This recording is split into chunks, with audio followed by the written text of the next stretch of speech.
कता फर्बिङ बजार भित्र पसेको छौँ हामी चाहिँ घुम्न जाँदैछौँ लामो पुल जालजेनसम्म के हो यो के हो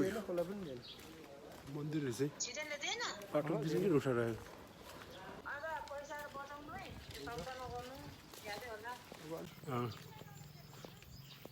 यो चाहिँ गोपालेश्वर मन्दिर हो हुँदैछ यहाँ बस्तीको तल आइपुगेको छ हामी मकैहरू मजासँग पाकेको छ अनि त्यो चाहिँ छामे गुम्बा जुन डाँडोमा देखिरहेछ यो फर्बिङको चुलुङ्गी पुल जाने बाटो रहेछ पुरा घना जङ्गल रहेछ यो चाहिँ फर्बिङको सहर माथिबाट 2-3वटा घर देख्यो भने बाक्लो रहेछ है यता चाहिँ अनि छामे गुम्बा छ अब हामी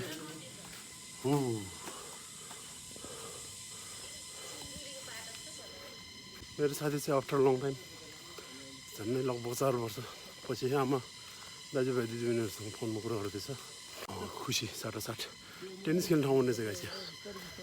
अब हामी झुलुङ्गी पुलको सुरुवातमा आइसकेको छ दृश्य देखाउँछु म तपाईँहरूलाई छामे गुम्बा चाहिँ यो पुल आइपुग्यो पुल पुरा लामो रहेछ यार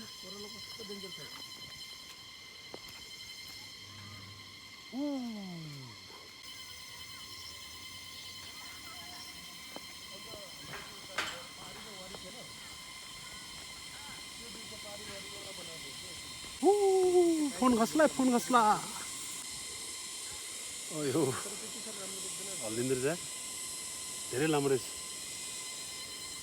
ओह्रालो पनि धेरै तल ओह्रालो रहेछ तल हेर्दा त रिङ्गट लाग्ने रहेछ यार तल हेर्दा रिङ्गट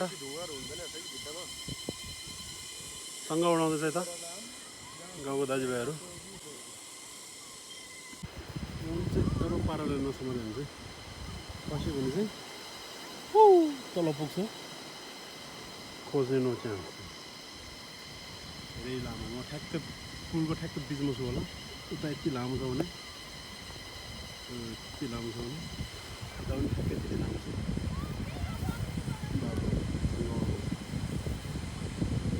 उडाएको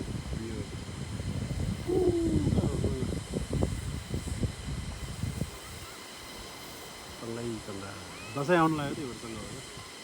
यो चाहिँ हामी आएको सहर फर्किङ बजार